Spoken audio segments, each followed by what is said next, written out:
চিরসুখী হ তুই পড়শি। Oh shit, wait mister, sorry to disturb you, কিন্তু এক্ষুনি ঝাঁপ দেবেন না প্লিজ। হুদাই আপনার সুইসাইড কেসে পরে সাক্ষী স্বরূপ আমার নাম এসে পড়বে। নির্জন হসপিটাল ছাট্টায় আচমকা অনাকাঙ্ক্ষিত কারো গলার স্বর শুনে ভড়কে যায় যুবকটি। চমকে ঘাড় ঘুরিয়ে পেছনে ফিরে তাকায়। ছাদের দরজার কাছে একটা নারী ছায়ামূর্তি দাঁড়িয়ে আছে। অন্ধকারে থাকায় মুখটা অস্পষ্ট। যুবকটা সোজা হয়ে ঘুরে দাঁড়াতে এবার সেই ছায়ামূর্তিটা তার দিকে এগিয়ে আসতে শুরু করে। ধীরে ধীরে স্পষ্ট হয় তার মুখখানি। মেয়েটার মুখ দেখে আরও এক দফা চমকায় যুবকটা। তার সূক্ষ্ম দৃষ্টিশক্তি জানান দিচ্ছে সামনে দাঁড়ানো মেয়েটির বয়স 17 থেকে 18 ঘরে হবে খুব সম্ভবত। গায়ের কালো রঙের কুর্তিটার কারণে চাঁদের আলোয় শুভ মুখশ্রীটা উজ্জ্বল দেখাচ্ছে খুব। অবাধ্য উন্মুক্ত কেশ, যার দৈর্ঘ্য কাঁধের কিছুটা নিচ পর্যন্ত বাতাসের তালে দুলছে। যুবক কিছু বলার পূর্বেই মেয়েটা দ্রুত পায়ে এগিয়ে এসে তার পাশ কেটে রেলিংয়ের ধারে গিয়ে দাঁড়ায়। নিজের দিকে উকি দিয়ে কিছু একটা ভেবে শুধায়। এখান থেকে লাফ দিয়ে সুইসাইড করার আইডিয়াটা খুব বাজে। অনেক অসুবিধা আছে। প্রথমত, হসপিটালের অথরিটিদের বিনা কারণে গণমাধ্যম ও পুলিশের হয়রানির শিকার হতে হবে। দ্বিতীয়ত, অযথা আপনার সুইসাইড কেসকে অনেকে মার্ডার কেস হিসেবে সাসপেক্ট করতে পারে। আর তৃতীয়ত, আপনার ফিগার আর মুখের নকশা ভ্যাবাচাকা খেয়ে যাবে। আমি আপনাকে বেটার কোনো অপশন সাজেস্ট করতে পারি, ইফ ইউ ইনসিস্ট আর কি। এতে করে আপনি সুইসাইড করলেও অযথা কারোর হয়রানির শিকার হতে হবে না, আর আপনার সুন্দর ফেস আর বডির নকশাও ঠিক থাকবে। এতক্ষণ ধরে বুড়ো কুচকে মেয়েটার এই আউট অফ কনটেক্সট কথাগুলো মন দিয়ে শুনছিল যুবকটা। কথাগুলো বলে মেয়েটা হাসি হাসি মুখ করে তার দিকে তাকিয়ে আছে। মুখে এমনটা ভাব যেন সে খুব বড় কোনো মানব সেবা করছে। মেয়েটার হাসি হাসি মুখটা দেখে যুবকটা বিরক্ত বোধ করে মুখ খুলে বলে, থ্যাঙ্কস ফর ইউর কনসার্ন, কিন্তু আমি সুইসাইড করার অ্যাটেম্প্ট করছিলাম না। মেয়েটা অবাক চোখে যুবকটাকে দেখে। হসপিটালের হালকা নীল রঙের জামা এবং পাজামা গায়ে, তার উপর পরে আছে সাদা রঙের একটা অ্যাপ্রন। বাতাসের দমকে যার শেষ অংশ কিছুটা উঠছে। পায়ে বেশ সাধারণ একজোড়া হসপিটালে পরিধেয় যোগ্য স্যান্ডেল। গলায় ঝুলে আছে একটা স্টেথোস্কোপ। চোখ মুখে এক ধরনের হতাশার ছাপ লেপ্টে আছে। মেয়েটাকে এভাবে নিজের দিকে তাকিয়ে থাকতে দেখে যুবকটা অস্বস্তি বোধ করে। তার অস্বস্তি বাড়িয়ে দিতে মেয়েটা বলে ওঠে, আপনাকে দেখে তো পাক্কা ছ্যাঁকাখোর মনে হচ্ছে। আমার জায়গায় অন্য কেউ দেখলেও হয়তো ভাবতো আপনি সুইসাইড করতে এসেছেন, অথচ আপনি বলছেন আপনি নাকি সুইসাইড করতে আসেননি। আপনার কি মুড সুইং হচ্ছে? কিন্তু মুড সুইং তো মেয়েদের হয় আমার জানা মতে। ছেলেদের মুড সুইং হওয়াটা খুবই অস্বাভাবিক বিষয়। যুবকটা বিরক্তি নিয়ে কিছুটা রাগী স্বরে শুধায়, মিস, আপনি এখানে হাজির হওয়ার পর থেকে একের পর এক ভুলভাল আন্দাজ করেই চলেছেন আমার ব্যাপারে। Let me make it clear, না আমি সুইসাইড করতে এসেছি আর না আমার মুড সুইং হচ্ছে। আমাকে নিয়ে ভুলভাল ধারণা ব্যাখ্যা করা বন্ধ করুন। I am none of your business. মেয়েটার মুখ কালো হয়ে আসে। সে চুপচাপ সেখান থেকে সরে গিয়ে ছাদের চারিদিকটা ঘুরে দেখতে থাকে। যুবকটা তা দেখে নীরবে উপলব্ধি করে এভাবে অপরিচিত একটা মেয়ের সঙ্গে রাগ দেখানোটা বোধহয় ঠিক হয়নি। সে কিছুটা নরম স্বরে এবার বলে, excuse me miss, I am sorry. আমার আসলে এরকম রাগ দেখিয়ে কথা বলাটা ঠিক হয়নি। মেয়েটা স্বাভাবিক গলায় বলে, ইটস ওকে, আমি বুঝতে পেরেছি আপনি কোনো ব্যাপারে ফ্রাস্ট্রেট, তাই আপনার কথা আমি মাইন্ড করিনি। ইনফ্যাক্ট আমি কারো কথাই মাইন্ড করি না, সো টেক এ চিল পিল। যুবকটা আরও এক দফা হতাশ হয়। বিগত কিছুক্ষণে সেই অপরিচিত মেয়ের ব্যাপারে একটা জিনিস বুঝতে পেরেছে, তা হলো মেয়েটা নিজের মতো করে সব বুঝিয়ে নিতে পছন্দ করে, আর একটু অতিরিক্ত কথা বলাও তার স্বভাব অন্তর্ভুক্ত বিষয়। যুবকটা তাই এই ব্যাপারে কথা না বাড়িয়ে সরাসরি প্রশ্ন করে, আপনি এখানে ছাদে কি করছেন? মেয়েটা কৌতূহলী চোখে চারিদিকটা দেখতে দেখতে বলে, ছাদটা ঘুরে দেখতে এসেছি। আই মাস্ট সে রুফটপটা আসলেই সুন্দর। কি জোশ সিটি ভিউ পাওয়া যায় এখান থেকে। আপনি কি হসপিটালের ছাদ ঘুরে দেখতে এসেছেন? মেয়েটা হাঁটা থামিয়ে ঘুরে তাকায়। যুবকটার দিকে এগিয়ে এসে বিস্ময় নিয়ে তার মুখের দিকে তাকিয়ে থাকে। যুবকটা আবারও অস্বস্তিতে পড়ে যায়। জড়তা নিয়ে পিছু হটে বলে, আপনি প্লিজ বারবার ভাবে আমার মুখের দিকে তাকাবেন না। ব্যাপারটা খুব অস্বস্তিদায়ক। টা ফিসফিসিয়ে প্রশ্ন করে। আপনি কি পরীক্ষায় চিটিং করে ডক্টর হয়েছেন? লজ্জা পাবেন না, আমাকে বলতে পারেন, আমি কাউকে বলবো না। অদ্ভুত তো, আপনার কেন মনে হলো আমি পরীক্ষায় চিটিং করে এসেছি? তাহলে এরকম বলদের মতো আমাকে জিজ্ঞেস করছেন কেন হসপিটালের ছাদ ঘুরে দেখতে এসেছি কিনা? হসপিটালে মানুষ কেন আসে আপনি জানেন না? যুবকের ঠোঁট যুগল নিঃশক্তিতে হা হয়ে গেল। কিছু বলতে নিয়েও আর বলল না। মেয়েটা আবার তার কথায় ভুল ধরবে না হয়। তার থেকে কোনো উত্তর না পেয়ে মেয়েটা ছাদের একপাশে চলে যায়।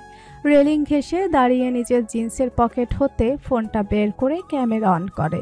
এই অত্যন্ত সুন্দর ভিউটা নিজের ক্যামেরায় বন্দি করতে সে প্রবল আগ্রহী। যুবকটার দূর হতে তা দেখে, অতঃপর সেখান থেকে প্রস্থানের জন্য দরজার দিকে পা বাড়ায়, কিন্তু কি ভেবে যেন থেমে যায়। ঘুরে আবার সেই মেয়েটার দিকে তাকায়। হাত উঁচু করে ফোন ধরে দাঁড়িয়ে বিভিন্ন অ্যাঙ্গেল থেকে ছবি তুলতে ব্যস্ত সে। যুবকটা নিভৃতে মেয়েটার বাম হাতের কবজির কাছে হসপিটালের আইডেন্টিটি বেডটা লক্ষ্য করে। তার মানে এই মেয়েটা অসুস্থ। অসুস্থ হলে একা একা ছাদে কি করছে? অভিভাবক কোথায় মেয়েটির? যুবকটা কিছুটা গলা উঁচু করে ডাকে। এক্সকিউজ মি মিস, আপনি প্লিজ সেখান থেকে সরে আসুন, আমার যেতে হবে। আপনারও ছাদে একা থাকাটা ঠিক হবে না। মেয়েটা ফোন পকেটে ভরে তার দিকে এগিয়ে এসে আগ্রহী গলায় প্রশ্ন করে। আপনি কি ভয় পাচ্ছেন যে আপনি চলে গেলে আমি ছাদ থেকে ঝাঁপ দিব? মেয়েটা কাছে এসে দাঁড়ানোতে এবার আর হাতে পরিহিত রিস্ট বেডটা আরও কাছ থেকে দেখতে পারে সে। সেখানে স্পষ্ট করে ইংরেজিতে একটা 4 অক্ষরের নাম লেখা, MOSO। আর কিছু লক্ষ্য করার পূর্বে মেয়েটা হেসে বলে ওঠে, চিন্তা করবেন না, আমার মরার প্ল্যান নেই এত তাড়াতাড়ি। আমার তো এখনো। পুরো কথাটা শেষ করার পরেই মোহর ফোন বেজে ওঠে। সে পকেট থেকে ফোন বের করে কলটা রিসিভ করে। অপর পাশের মানুষটা কিছু বলতেই মোহ বলে ওঠে, হসপিটালে আছি, ঘুরে দেখছিলাম একটু। এত প্যানিক করে কি আছে? ফোনের অপর পাশ হতে আরো কিছু বলে। মোহ আছি বলে কলটা কেটে দেয়। যুবকের দিকে তাকিয়ে হেসে বলে, it was nice to meet you. আমার এখন যেতে হবে, টাটা। বলেই মোহ দরজার দিকে এগিয়ে যায়। দরজার কাছে গিয়ে সে কিছু মনে পড়েছে ভঙ্গিতে থেমে যায়। পিছু ফিরে বলে, ও শিট, আপনার নামটাই তো জানা হলো না। আপনার নাম কি? কোন ডিপার্টমেন্টের ডক্টর আপনি? যুবকটা এবার স্বাভাবিক গলায় জবাব দেয়, মন, পোস্ট গ্রাজুয়েট, পেডিয়াট্রিক ডিপার্টমেন্ট। মোহ হাসি চওড়া করে বলল। ও, বাচ্চাদের ডক্টর। Nice, carry on. মোহ আর অপেক্ষা করে না। কল করা মানুষটা না হয় তাকে খুঁজতে খুঁজতে ছাদে এসে পড়বে। সে আর পিছু না ফিরে সেখান থেকে প্রস্থান করে। মোহ দাঁড়িয়ে রয় আপন জায়গায়। মেয়েটার বলা বাচ্চা তার ডক্টর কথাটা এখনো তার কানে বাজছে। বাচ্চাদের ডক্টর আবার কি জিনিস? ডক্টর তো ডক্টরই হয়। পর মুহূর্তেই তার খেয়াল হয় মেয়েটার হাতে থাকা সেই ব্রেসলেটটার কথা। মেয়েটা সত্যি অসুস্থ, দেখে তো সেরকম কিছু মনে হচ্ছিল না। এই হসপিটালের প্রতিটা পেশেন্ট একই রোগে আক্রান্ত, তবে ডিপার্টমেন্ট ভিন্ন। এ মেয়েটা কোন ডিপার্টমেন্টের কে জানে। 3 বছরের বাচ্চা ছেলেটা মায়ের আঁচলে মুখ গুজে রেখেছে। চোখ জোড়া ছলছল করছে তার। এই তো ঘন্টাখানেক আগে সিবিসি অর্থাৎ কমপ্লিট ব্লাড কাউন্ট টেস্টের জন্য তার হাত থেকে সূচালো বস্তুটার মাধ্যমে এক শিশি রক্ত নেওয়া হয়েছে। ছোট্ট বাচ্চাটা তখন গলা ফাটিয়ে কান্না করছিল ব্যথায়। সেই কান্নার ফলস্বরূপ এখনো মুখ জুড়ে লাল আভা ছড়িয়ে আছে। মনন নিজের টেবিলে থাকা কম্পিউটারে বাচ্চাটার ফাইল নম্বর এন্টার করতেই তার লেটেস্ট রিপোর্টটা স্ক্রিনে দৃশ্যমান হয়ে ভেসে ওঠে। এক এক করে রক্তের প্রতিটি উপাদানের কাউন্ট সে চেক করে। ডব্লিউবিসি, প্লাটিলেট সহ অন্যান্য উপাদানের কাউন্ট স্বাভাবিক মাত্রায় থাকলেও হিমোগ্লোবিনের মাত্রা 9-এ নেমে গিয়েছে। মনন তা দেখে চিন্তিত গলায় বলে, হিমোগ্লোবিন দেখি লো হয়ে গিয়েছে। গত সপ্তাহেও তো হিমোগ্লোবিন 11 এর ঘরে ছিল, 6 এর ঘরে নেমে গেলে কিন্তু ব্লাড দিতে হতে পারে। বাচ্চাটার মাকে আতঙ্কিত দেখালো। সে আতঙ্কিত গলায় বলে, এবারের কেমো দেওয়ার পর থেকেই মুখের রুচি নষ্ট হয়ে গিয়েছে সেলিমের। কিছুই মুখে নিতে চায় না। জোর করে কিছু খাওয়ালেও তাও আবার বমি করে ফেলে দিচ্ছে। আমরা কি করব ডক্টর? মনন মনোযোগ দিয়ে শুনে সবটা। পরপর বলে, ও একটা 3 বছরের বাচ্চা ম্যাডাম। কেমোতে মুখের টেস্ট বাড নষ্ট হয়ে যাওয়াটা স্বাভাবিক। ওর খাবার নিয়ে মর্জি করাটাও স্বাভাবিক। কেমোথেরাপির ফলে পেশেন্টের মেজাজ খিটখিটে থাকবেই, কিন্তু তাই বলে চেষ্টা না করে বসে থাকা যাবে না। ভুলিয়ে কিংবা যেভাবেই খেতে চাই সেভাবেই খাওয়াবেন। বমি করলে কিছুক্ষণ ব্রেক নিয়ে আবার খাওয়ানোর চেষ্টা করবেন। মনে রাখবেন, ওর শরীরে যাওয়া chemo, medicine, bone marrow transplant এগুলো একমাত্র তখনই কাজ করবে যখন ওর ইমিউনিটি সিস্টেম স্ট্রং থাকবে। সেটার জন্য ডায়েট চার্ট মাফিক খাওয়া দাওয়ার কোনো বিকল্প নেই।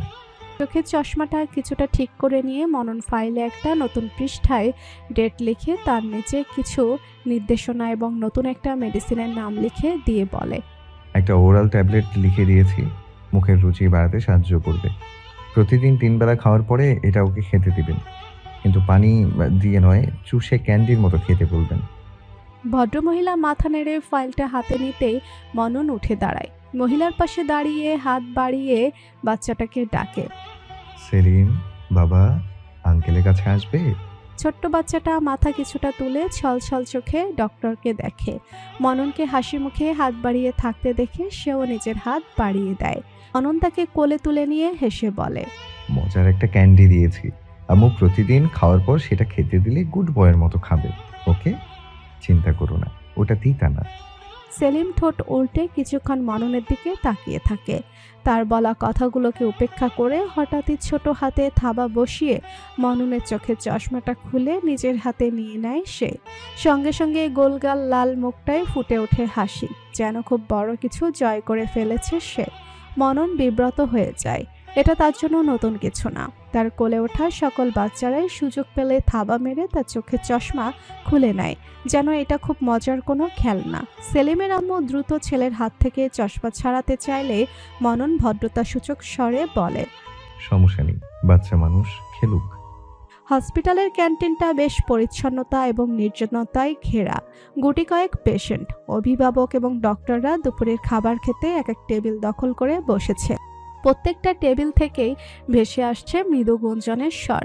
অসামাজিক টাইটেল খ্যাত ডক্টর ওয়াসিফ কায়সার মনন ক্যান্টিনের এক কোণে একটা টেবিলে একা বসে আছে। মনোযোগ তার টেবিলের উপর থাকা লাঞ্চ মেনুর প্রতি স্থির। নিজের চাপা ইন্ট্রোভার্ট স্বভাবটার কারণে খুব সহজে মানুষের সঙ্গে মিশতে তার বড্ড অস্বস্তি। পড়শিকে নিজের মনের কথা জানাতে না পারার এটা অন্যতম একটা কারণ। লাইফ কেয়ার হসপিটালের খাবারের মান ভালো হলেও হসপিটালের খাবারের বাসার স্বাদটা খুঁজে পায় না মনন। কেমন মেডিসিনের একটা গন্ধ সবসময় নাকে লাগে। তবে বিগত কয়েক বছর দিনের একটা লম্বা সময় হসপিটালে পার করার দরুন এই গন্ধটা এখন তার সয়ে গিয়েছে। খুব একটা অসুবিধা হয় না। খাওয়ার মাঝে আচানক ফোনটা বেজে উঠতেই মনন টেবিলের উপর থাকা ফোনের স্ক্রিনের দিকে তাকায়। পরিচিত নামটা দেখতেই সে ফোনটা টেবিলের কেচাপের বোতলের সাথে দাঁড় করিয়ে রেখে কানে ইয়ারবাড গুঁজে কলটা রিসিভ করে। ফোনের স্ক্রিনে ভেসে ওঠে একটা বৃদ্ধের মুখ। হাসি মুখে নিজের পেছনের দৃশ্যটা ঘুরিয়ে দেখাতে দেখাতে বলে, তোমার আগেই আমি নায়গ্রা দেখে ফেললাম। জীবন যুদ্ধে আমার থেকে আরো কয়েক ধাপ পিছিয়ে গেলে তুমি। কষ্ট পেও না, আমার মতো বড় হও, তুমিও সুযোগ পাবে পৃথিবী ঘুরে দেখার। মনন চোখ জোড়া ছোট করে বলে, তুমি আমার থেকে 40 বছরেরও বড় দাদু। জীবন যুদ্ধে আমার পিছিয়ে থাকাটা কি স্বাভাবিক না? আমার বয়সে তুমিও কিন্তু নিজের কাজ নিয়ে ব্যস্ত ছিলে। মননের দাদু আলী আকবর কায়সার বলে ওঠে, আমার সাথে নিজের তুলনা দিও না।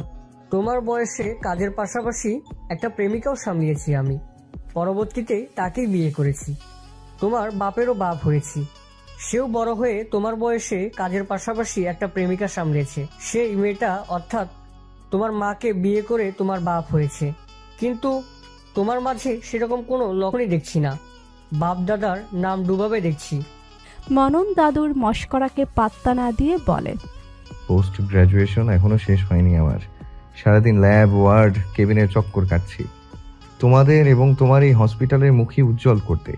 সেটা তোমাদের চোখে পড়ছে না? চক্কর কাটতে থাকো, বয়স পেরিয়ে যাবে, কিন্তু এই চক্কর কাটা আর শেষ হবে না তোমার। বুড়ো বয়সে আমার মতো নায়গ্রা ঘুরে আসার সুযোগ পাবে, কিন্তু তখন দেখবে তোমার সাথে কোনো সাথী নেই। মনন এবার কিছুটা হেসে দিয়ে বলে, তোমারও কিন্তু সাথী নেই দাদু। একা একাই নায়গ্রার সৌন্দর্য উপভোগ করতে হচ্ছে তোমাকে। আব্বুকে সাথে নিলেও পারতে, সিঙ্গেল দুজন একে অপরকে কোম্পানি দিতে পারতে। এখন সাথী নেই, কিন্তু এককালে তো ঠিকই ছিল। আমার জীবনে তোমার দাদি ছিল, তোমার আব্বুর জীবনেও তোমার আম্মু ছিল। মানুষ দুটো বেশি ভালো ছিল দেখে তাদের তাড়াতাড়ি ডাক পড়ে গিয়েছে, এই আর কি। কিন্তু নিজেকে দেখো, আগে পিছে কেউ নেই তোমার। এরকম চলতে থাকলে আমার বংশে ফুল স্টপ হয়ে যাবে। ব্যাংকের এত টাকা গুলো সব আমাদের 3 জন মিলেই শেষ করতে হবে। মনন হেসে আরো কিছু বলতে নিবে এমন সময় সে লক্ষ্য করে তার ডান পাশের সারির তৃতীয় টেবিলে বসে লাঞ্চ করতে ব্যস্ত মেয়েটাকে।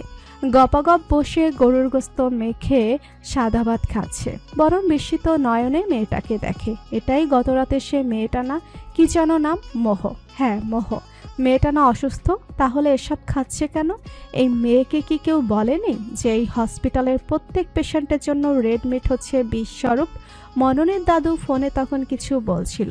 মনন দ্রুত গলায় বলে, পরে কথা বলছি দাদু। বলেই কলটা কেটে দেয়। মননের খাওয়া প্রায় শেষ। সে চরম অস্বস্তি নিয়ে মোহ নামক মেয়েটাকে দেখছে। তার একবার ইচ্ছে করছে যে উঠে গিয়ে মেয়েটাকে এই খাবারটা খেতে নিষেধ করতে। পর মুহূর্তে ভাবছে এটা যদি আবারও তার প্রতি ভুলভাল ধারণার ব্যাখ্যা দেওয়া শুরু করে। ক্যান্টিনে মননের ডিপার্টমেন্টের একজন সিনিয়র ডক্টরও বসে লাঞ্চ করছে। অযথা ইজ্জত যাবে, কিন্তু তাই বলে কি সে চোখের সামনে একটা পেশেন্টকে নিজের ক্ষতি করতে দেখেও চুপ করে থাকবে? বেশ কিছুক্ষণ দ্বিধাদ্বন্দ্বে কাটিয়ে মনন উঠে দাঁড়ায়। টিস্যু দিয়ে মুখটা মুছে এগিয়ে যায় সেই মেয়েটির টেবিলের কাছে। টেবিলের সামনে গিয়ে দাঁড়াতেই মেয়েটা খাওয়া থামিয়ে প্রশ্নবোধক দৃষ্টিতে চোখ তুলে তাকায়।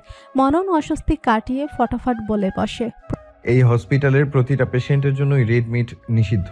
বিষের মতো শরীরে বাসা বাঁধা রোগটাকে আরো শক্তিশালী করে তোলে। আপনি হয়তো বিষয়টা জানেন না, তাই জানিয়ে দিলাম। এসব খেলে আপনার ক্ষতি হবে। দ্রুত নিজের নিউট্রিশনের সঙ্গে দেখা করে নিজের ডায়েট চার্টটা বুঝে নিন।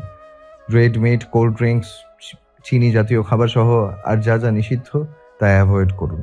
আসি, আল্লাহ হাফেজ। প্রফেশনাল ভঙ্গিতে বলা লম্বা পরামর্শের ইতি টেনে মনন ফটাফট সেখান থেকে বেরিয়েছে। টেবিলে বসে থাকা মেয়েটাকে পাল্টা কিছু বলার সুযোগটুকুও দেয় না। নীল রঙের সালোয়ার কামিজ পরিহিতা ক্লান্ত মুখশ্রীর মেয়েটা লোকমা হাতে হা করে লোকটার যাওয়ার পানে বিস্ময় নিয়ে তাকিয়ে থাকে। মনে মনে বলে, পাগল নাকি? রাত তখন প্রায় 10টা বাজে। 4 শয়নকক্ষ বিশিষ্ট বিশাল অ্যাপার্টমেন্টে কেবল 2 জন মানুষ এই মুহূর্তে অবস্থান করছে। মধ্যবয়সী ভদ্রলোক আরিফ কায়সার ওভেনে খাবার গরম করে টেবিলে সাজিয়ে ছেলেকে ডাকার উদ্দেশ্যে পা বাড়ায়। করিডোরের দ্বিতীয় রুমের দরজার সামনে গিয়ে দাঁড়িয়ে রুমের দরজায় নক করে। ভেতর থেকে মনোযোগ ভঙ্গ হওয়া পুরুষালী স্বরটা বলে ওঠে, এসো আব্বু। আরিফ কায়সার দরজার নব ঘুরিয়ে রুমে পা রাখতেই দেখতে পায় সাধারণ টি শার্ট এবং ট্রাউজার পরিহিত ছেলেকে। টেবিলে বসে চোখে পাওয়ারের চশমা এঁটে বইয়ে মুখ গুজে রেখেছে। কপালের মাঝে সূক্ষ্ম চিন্তার ভাঁজ। আরিফ কায়সার টেবিলের কাছে দাঁড়িয়ে প্রশ্ন করে, বেশি ব্যস্ত তুমি? খাবার বেড়ে রুমে দিয়ে যাব? তুমি খেয়ে নাও আব্বু, আমি পরে খেয়ে নেব উঠে। ছেলের মলিন কণ্ঠস্বর শুনে আরিফ কায়সার জানতে চায়, মন খারাপ কোনো বিষয় নিয়ে? মনন এবার বই ছেড়ে মুখ তুলে নিজের আব্বুর দিকে তাকায়। অতঃপর একটা দীর্ঘশ্বাস ছেড়ে বলে, আজ একটা নতুন পেশেন্টের কেস এসেছে। 4 মাসের একটা বাচ্চা মেয়ে। তার বাবা এবং দাদি তাকে নিয়ে এসেছে। বাচ্চাটার জন্মের 1 সপ্তাহের মাথায় তার মা মারা যায়। ওর প্রাথমিক লক্ষণগুলো হলো জ্বর, শ্বাসকষ্ট, রাতে ঘেমে যাওয়া, শরীরে ছোট লাল লাল দাগ আরো ইত্যাদি। আমি বোন ম্যারো বায়োপসি সহ আরো জরুরি টেস্টগুলো করতে দিয়েছি। যত দ্রুত সময়ের মধ্যে সম্ভব রিপোর্ট দেওয়ারও নির্দেশ দিয়েছি। কিন্তু কি? রিপোর্টে বাচ্চার লিউকেমিয়া ধরা পড়বে বলে আমি প্রায় নিশ্চিত। মনে মনে দোয়া করছি যেন আমার ধারণা ভুল হয়, কিন্তু কিছুটা হলেও আমার অভিজ্ঞতা আছে। সেই অভিজ্ঞতা থেকেই মনে হচ্ছে বাচ্চাটার শরীরে ভয়ঙ্কর অসুখটা বাসা বেঁধেছে। আব্বু, তুমি দেখলে বুঝতে পারতে, বাচ্চাটা অনেক ছোট। ওর আব্বু ওকে কোলে নিয়ে রেখেছিল। মনে হচ্ছিল হাতের ফাঁক ফোকর দিয়ে এক্ষুনি পড়ে যাবে। অনেক নিষ্পাপ দেখতে। আমার আরিফ কায়সার ছেলেকে থামিয়ে দিয়ে বলে, তোমার কথার অর্থ বুঝতে পেরেছি। আমিও দোয়া করব যেন রিপোর্ট নেগেটিভ আসে। বাকিটা আল্লাহর মর্জি। ধরো যদি রিপোর্টে মেয়েটার লিউকোমিয়া ধরাও পড়ে, তাহলে তোমার হাতে করার মতো একটা জিনিস আছে। নিজের জ্ঞান থেকে বাচ্চাটিকে একটি প্রপার ট্রিটমেন্ট গাইডলাইন দিয়ে সুস্থ করে তোলার চেষ্টা করা। আল্লাহ হায়াত রাখলে বাচ্চাটা কোনো না কোনো ওসিলায় ঠিক সুস্থ হয়ে যাবে। দেখে নিও। মনন আর কিছু বলে না। তার বারবার ওই ছোট্ট বাচ্চা মেয়েটার মুখে মনে পড়ছে। হয়তো এই নিষ্পাপ বাচ্চার এত ভয়ঙ্কর একটা রোগে আক্রান্ত হওয়ার আশঙ্কা তাকে ভীত এবং আবেগী করে তুলেছে। কিন্তু ব্যাপারটা মননের সাথে সাজে না। সে তো জেনে বুঝেই এই প্রফেশন বেছে নিয়েছে, তো সবসময় জানতো সে যেই রোগীদের চিকিৎসা করবে তারা প্রত্যেকেই পৃথিবীর বুকে নিষ্পাপ ফুল। মনন আর কিছু বলতে পারে না, নিজের মন খারাপটা ভেতরে চেপে গিয়ে বলে, আমি কিছুক্ষণ পরে আসছি, তুমি খেয়ে নাও। আরিফ কয়সার তার ছেলেকে বিরক্ত করে না, যেভাবে এসেছিল সেভাবে প্রস্থান করে। এসি চালিত মিটিং রুমটাই গোল টেবিলে অফিসিয়াল বৈঠকে ব্যস্ত ৯-১০ জন বাংলাদেশি এবং চাইনিজ পুরুষ। গুরুত্বপূর্ণ বিজনেস মিটিংয়ের ফাঁকে জলজল করা ফোনের স্ক্রিনের দিকে দৃষ্টিপাত করেন ৪৭ বছরের শিহান ফেরদৌস।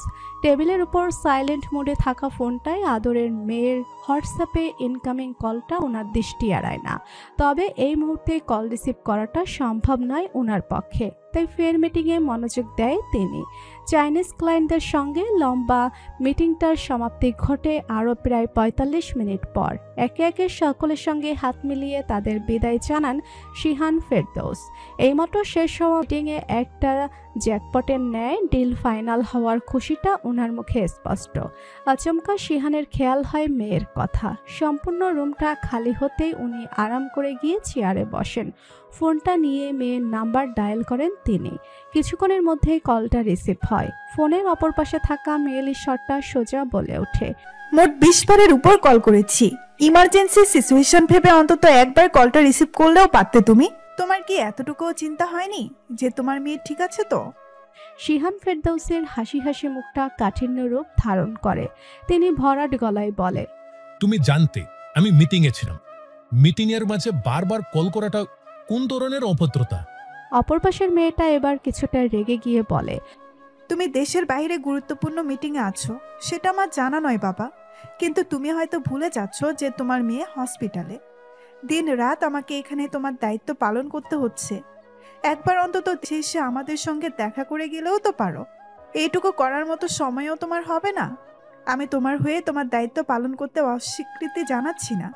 তোমার পরিস্থিতিটা আমি জানি, কিন্তু তুমি একবার অন্তত হসপিটালে আসবে এটা এক্সপেক্ট করাটাও কি দোষের? তোমার কি মনে হয় আমি ইচ্ছে করে তোমাদের অবহেলা করছি? প্রশ্নটা নিজেকে করো। আমি শুধু তোমাকে এইটুকু জানাতে কল দিয়েছিলাম, আমার আগামীকাল সকালে এক্সাম আছে। আজ রাতে হসপিটালে থাকা সম্ভব হবে না আমার। এখানে নার্সদের সঙ্গে আমি কথা বলেছি, তবুও তুমি কথা বলে একটু স্পেশাল টেক কেয়ারের ব্যবস্থা করো। সারা রাত যেন অন্তত একজন পেশেন্ট অ্যাসিস্ট্যান্টের দায়িত্বে থাকে। আমি আগামীকাল কলেজ থেকে বাসায় গিয়ে ফ্রেশ হয়ে আবার হসপিটালে আসবো। কতটুকু বলেই সোজা কল কেটে দেয় মেয়েটা। শিহান ফেরদৌস নীরবে পিঠ এলিয়ে দেয় পেছনে। আর তার আদরের মেয়েটা ইদানিং আর বাবা খেয়েছে কিনা অথবা কেমন আছে এরকম কিছু জানতে চায় না। কণ্ঠে কেমন অভিমান মিশিয়ে কথা বলে। শিহান বুঝতে পারে মেয়ের তার প্রতি অভিযোগ রয়েছে, কিন্তু ওনার কাছে কী বা করার আছে। নিজের তরফ থেকে যা সম্ভব হচ্ছে তাই করছে উনি। দেশের সেরা ক্যান্সার স্পেশাল হসপিটালে চিকিৎসার ব্যবস্থা করেছেন। বেস্ট চিকিৎসাটাই তিনি নিশ্চিত করেছেন। আর কী বা করবেন তিনি? চাইলেই কি এখন তার দেশে ফেরা সম্ভব নাকি? সদ্যই তিনি নিজের কোম্পানির একটা নতুন ব্রাঞ্চ চায়নায় খুলেছেন, তা নিয়ে ব্যস্ততার শেষ নেই। সকল কাজ ফেলে দেশে ফেরাটা কোনোভাবেই সম্ভব নয় এই মুহূর্তে। মননের প্রতিদিন হসপিটালে এসে সর্বপ্রথম কাজ হচ্ছে নিজ তালিকাভুক্ত পেশেন্টদের কেবিনে গিয়ে একবার রাউন্ড দিয়ে আসে এবং সারাদিন শেষে বাসায় ফেরার পূর্বেও তার ডিউটি হচ্ছে আরেকবার পেশেন্টদের শারীরিক অবস্থা পরখ করতে রাউন্ডে যাওয়া। আজও তার ব্যতিক্রম নয়। নিজ কেবিন থেকে বেরিয়ে এসে সোজা চলে যায় লিফটের কাছে। 1011 নম্বর রুমে 8 বছরের ছেলে বাচ্চাটা সদ্য বোন ম্যারো ট্রান্সপ্লান্ট সম্পন্ন হয়েছে। মনন চশমার ফ্রেম গলে মনোযোগ দিয়ে তার ফাইল দেখতে ব্যস্ত। বাচ্চাটার 5 বছরের ছোট বোন নিজের মায়ের কোলে বসেছিল। সে চোখ পিটপিট করে মননকে দেখে প্রশ্ন করে, ভাইয়া কবে বাসায় যাবে? মনন চোখ তুলে মেয়েটার দিকে তাকায়, কিছুটা হেসে জবাব দেয়, এই তো আর কয়েকটা সপ্তাহ, তোমার ভাইয়া সুস্থ হোক, তারপর বাসায় যাওয়ার পারমিশন দিয়ে দেবো আমরা। মেয়েটা এবার ঠোঁট উল্টে বলে, ভাইয়া এখনো সুস্থ হয়নি, কিন্তু আম্মু তো বলেছিল আমি ভাইয়াকে আমার থেকে একটু গ্লুকোজ গিফট করলে ভাইয়া সুস্থ হয়ে যাবে, বাসায় গিয়ে আমার সাথে খেলতেও পারবে। মনন প্রশ্নসূচক দৃষ্টি মেলে তাকাতেই বাচ্চাটার মা বলে ওঠে, বোন ম্যারো ট্রান্সপ্ল্যান্ট শব্দটা ওর জন্য খুব কঠিন ছিল, তাই সহজ করে বোঝাতে গ্লুকোজ বলেছি। মনন একবার হসপিটাল বেডে ঘুমিয়ে থাকা বাচ্চা ছেলেটাকে দেখে নেয়, অতঃপর ঠোঁটে হাসি ঝুলিয়ে মেয়েটাকে উদ্দেশ্য করে বলে, ভাইয়ের জন্য প্রে করো আল্লাহর কাছে, যে আল্লাহ তোমার ভাইকেও তোমার মতো স্ট্রং করে দেয়। আল্লাহ ছোট বাচ্চাদের দোয়া দ্রুত কবুল করেন। বাচ্চাটা মনোযোগ দিয়ে তা শুনে। মনন পেশেন্টের মা বাবার সঙ্গে কথা বলে নিশ্চিত করে সব ঠিক আছে, চিন্তার কোনো বিষয় নেই। আগামীকাল সকালে সে আবার আসবে। আজকের দিনের শেষ পেশেন্টটাকে দেখা শেষে মনন লিফটের দিকে যাওয়ার জন্য করিডোর ধরে হাঁটছিল। আচমকা 1004 নম্বর কেবিনের সামনে এসে সে দাঁড়িয়ে পড়ে। কিছুটা বিস্ময় নিয়ে কেবিনের ভেতর দিকে তাকায় সে। বেশ কিছু নার্সকে একসঙ্গে দাঁড়িয়ে থাকতে দেখা যাচ্ছে। ভেতর থেকে ভেসে আসছে কারো চেঁচামেচির শব্দ। মনন সিচুয়েশন বোঝার জন্য কেবিনের ভেতর পা রাখে। 6-7 জন নার্সের ভিড় কেটে সে ভেতরে যেতে যেতে প্রশ্ন করে, কি হচ্ছে এখানে? মূল দৃশ্যটা নিজ চোখে দেখতে মনন আশ্চর্যে বাগরুদ্ধ হয়ে যায়। হালকা নীলরঙা হসপিটাল বেডে হাত পা গুটিসুটি মেরে চিৎকার করে কাঁদছে সপ্তদশী মেয়েটা। তার দুহাত পা চেপে ধরে রেখেছে 3 জন নার্স। সামান্যতম শরীর নড়াচড়া করার সুযোগটা দিতে রাজি নয় তারা। আরেকজন নার্স একটা ইঞ্জেকশনের সিরিঞ্জ হাতে পাশে দাঁড়িয়ে আছে। সপ্তদশী তখন যন্ত্রণায় পুরো শরীরটা কুঁকড়ে রেখেছে। দু চোখ খিচে বন্ধ করে রেখে কান্না করতে করতে আওড়াচ্ছে। মনন প্রথম দর্শনেই চিনতে পারে মোহকে। আশেপাশে তাকিয়ে একটা নার্সকে প্রশ্ন করে, কাঁদছো কেন? কিসের ইনজেকশন? একজন নার্স বিরক্তি নিয়ে জবাব দেয়, স্যার, ডাব্লিউবিসি কাউন্ট দেখে ডক্টর বলে গিয়েছে গ্লাফিক ইনজেকশনের একটা ডোজ দিতে, কিন্তু পেশেন্ট দিতেই চাচ্ছে না, কান্নাকাটি করছে। জোর করে দিতে চাইলেও হাত পা ছোড়াছুড়ি করছে। এভাবে ইনজেকশন কিভাবে দেই বলুন? মনন স্থির দৃষ্টি মেলে একবার মোহকে দেখে। পরপর এগিয়ে গিয়ে টেবিলের উপর থাকা ফাইলটা হাতে নিয়ে ভেতরের পাতাগুলোয় চোখ বোলায়। মেহনামা ফেরদৌস মোহ, ফাইল নং CR6097, বোন অ্যান্ড সফট টিস্যু ডিপার্টমেন্টের পেশেন্ট। ফিমার নামক অস্থিতে টিউমার রয়েছে। ফাইলে থাকা বায়োপসি রিপোর্ট অনুযায়ী টিউমারের স্টেজ 3 ক্যান্সারের জীবাণু শনাক্ত করা হয়েছে। মনন ফাইলটা রেখে নার্সদের উদ্দেশ্য করে বলে, ছেড়ে দিন, জোর করে ধরে বেঁধে ইনজেকশন দেওয়ার যাওয়াটা রিস্কি। একজন নার্স দ্বিধা নিয়ে বলে। কিন্তু স্যার, ইনজেকশন। মনন এগিয়ে গিয়ে মোহর পাশে দাঁড়িয়ে স্বভাবসুলভ নরম গলায় ডাকে, মোহ, চোখ খুলুন। ইনজেকশন দেয়া হচ্ছে না, কান্নাকাটি চেঁচামেচি থামান। Talk to me. কিছুটা পরিচিত কণ্ঠস্বর শুনে মোহ পিটপিট করে চোখ মেলে তাকায়। কান্না থামিয়ে কিছুক্ষণ ফোলা ফোলা চোখ মেলে মননকে দেখে। হুট করে যেন সে খুব পরিচিত কাউকে পেয়ে গিয়েছে। স্বস্তির নিঃশ্বাস ফেলে এক লাফে উঠে বসে চটপটে গলায় বলে, আপনি কি নাম যেন আপনার? ডক্টর মদন নাকি মরণ? যাই হোক, প্লিজ এদের আমাকে ছাড়তে বলুন। আমি কোনো গ্রাফিল ট্রাফিল নিব না। এদের যেতে বলুন বৎসদের ডক্টর। নিজের অনাকাঙ্ক্ষিত নাম বিকৃতিতে মননের স্বাভাবিক মেজাজটা বিগড়ে যায়। মুহূর্তেই মুখটা কালো হয়ে যায়। এই তো এইমাত্রই তার এই মেয়েটার জন্য এ যে হিউম্যান খারাপ লাগছিল, কিন্তু এখন তার সেই খারাপ লাগাটা বিরক্তিতে পরিণত হয়েছে। সে চোখ তুলে দেখে 2-1 নার্স ঠোঁট টিপে হাসছে। থমথমে গলায় মনন শুধায়, মন, MONON, ঠিকঠাক উচ্চারণ করুন। মননের বলা কথাটাকে সম্পূর্ণ অগ্রাহ্য করে মোহ মরিয়া গলায় বলে, আমি এত কিছু জানি না। আমি শুধু জানি যে ইনজেকশন অনেক পেইনফুল। এটা আমি নিব না। জোর করলে ডিরেক্ট টেস্ট করে দিব বলে দিলাম, তখন টের পাবে আমি কি। শেষ বাক্যটা মোহ খুব আত্মবিশ্বাস নিয়ে বলে, যেন সে আসলেই খুব বড় কেউ, কিন্তু সেই সম্পর্কে জানার প্রয়োজন বোধ করে না মনন। একজন নার্সকে জিজ্ঞেস করে, পেশেন্টের অভিভাবক কোথায়? নার্স কিছু বলার পূর্বেই মোহ বলে, অভিভাবক দিয়ে কি কাজ? আমি বলেছি না আমি ইনজেকশন নিব না। আমার ডিসিশনই ফাইনাল। মনন এবার বিরক্তি নিয়ে বলে, আপনি এখনো 18 বছরের হননি মিস, সুতরাং আপনার ব্যাপারে যে কোনো ডিসিশন নেওয়ার ক্ষেত্রে হসপিটাল অথরিটি আপনার ফ্যামিলির সঙ্গেই তা ডিসকাস করবে। আর বারবার ইনজেকশন নেবেন না বলে চেঁচাচ্ছেন কেন? আপনার ভালোর জন্যই গ্রাফিলের একটা ডোজ সাজেস্ট করেছে ডক্টর। চুপচাপ ইনজেকশন নিয়ে নিন। না, ফাহিম আমাকে বলেছে ইনজেকশন ভুলেও না নিতে। খুব ব্যথা হয়, এমনকি ব্যথায় জ্বর চলে আসে। আমি কখনোই এটা নিব না। মনন আশ্চর্য গলায় প্রশ্ন করে, ফাহিমকে? পাশের কেবিনের 11 বছরের বাচ্চাটা। ও আমাকে বলেছে যে WBC কাউন্ট একটু উপর নিচ হলেই ডক্টররা এক ডোজ গ্রাফিল দিয়ে দেয়। এটা কেমোর থেকেও বেশি পেইনফুল। ডক্টররা মিষ্টি করে হেসে বলবে এটা কিছুই না, কিন্তু এইটা দিলে শরীরের প্রতিটা মাংসপেশিতে ভয়ঙ্কর ব্যথা হয়। তাই পেশেন্টদের উচিত ডক্টর বিশ্বাস না করা।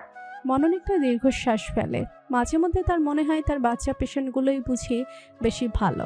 এরকম হাতে পায়ে লম্বা তবে বাচ্চাদের মতো জেদ ধরা পেশেন্টের থেকে মননের বাচ্চা পেশেন্টদের সঙ্গে ডিল করাটাই অধিক সহজ। মনন নীরবে টেবিলের উপর থেকে একটা গ্লাভসের প্যাকেট খুলে দুহাতে সফেদ রঙা মেডিকেল গ্লাভস পরে নেয়।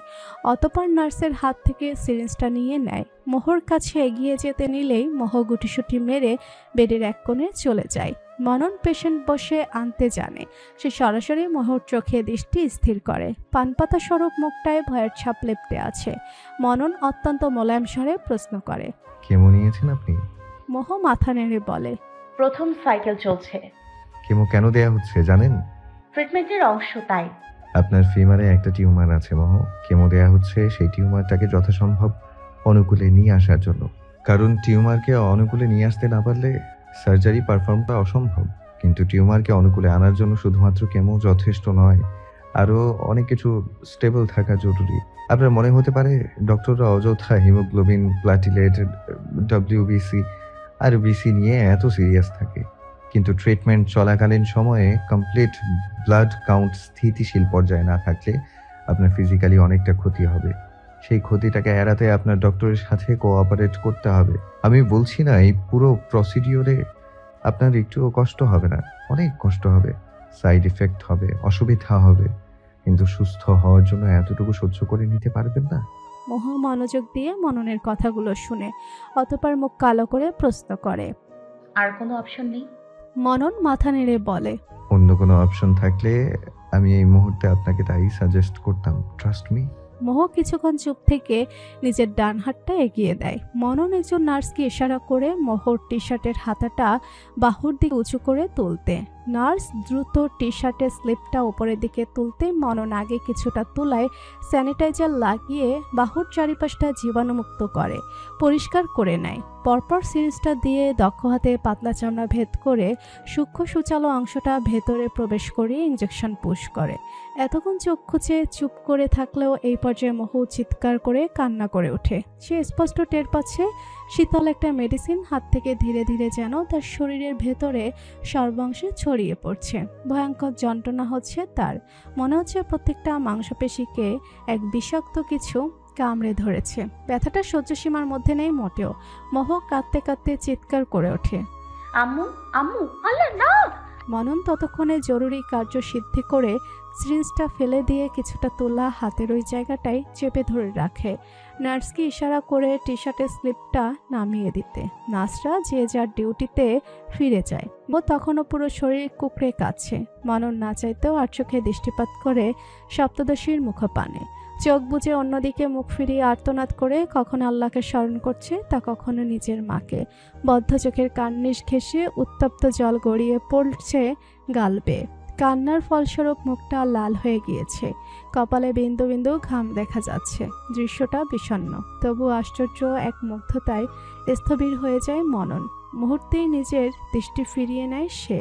তোলাটা সরিয়ে হাতের ইঞ্জেকশন দেওয়া অংশটা একবার দেখে নেয়। হাত থেকে গ্লাভস খুলে মনন বলে, হাতের এই জায়গাটায় ব্যথা থাকবে কয়েক ঘন্টা। রাতে সাবধানে ঘুমোবেন।